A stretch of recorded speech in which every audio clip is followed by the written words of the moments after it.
નમસ્કાર દર્શક મિત્રો, સુપરસ્ટાર વિક્રમ ઠાકોર બાઈની બેનની લાડકી ફિલ્મના થિયેટર પર જાય છે અને ચાહકોને રૂબરૂ મુલાકાત કરે છે. અને મુલાકાત કરતાં આજે એક થિયેટરમાં પહોંચ્યા હતા અને ત્યારે પ્રશ્નો કર્યા હતા દર્શકોએ કે મમતા સોની તમારી ફિલ્મોમાં કેમ નથી હોતા. અને બીજો પ્રશ્ન એ પણ કરવામાં આવ્યો હતો ચાહકો તરફથી કે મમતા સોની તમારી માતાના બેસનામાં કેમ નહોતા પહોંચ્યા.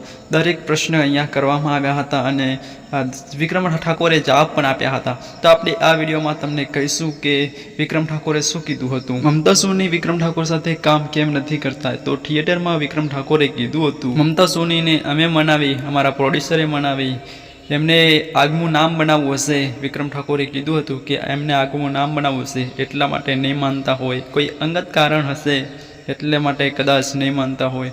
તો વિક્રમ ઠાકોરે બીજું પણ કીધું હતું કે આવે તો વેલકમ, ને તો વેલકમ. અને બીજા પ્રશ્નનો જવાબ વિક્રમ ઠાકોરે આપ્યો હતો અને કીધું હતું કે મમતા સોની એમની માતાના બેસનામાં કેમ નહોતા આવ્યા. તો એ વાત પર એમને કીધું હતું કે કોઈ પ્રોબ્લેમ હશે, કોઈ પ્રશ્ન હશે, એટલા માટે નહીં આવી શક્યા હોય. વિક્રમ ઠાકોરે આવો જવાબ આપ્યો દર્શકોની વચ્ચે.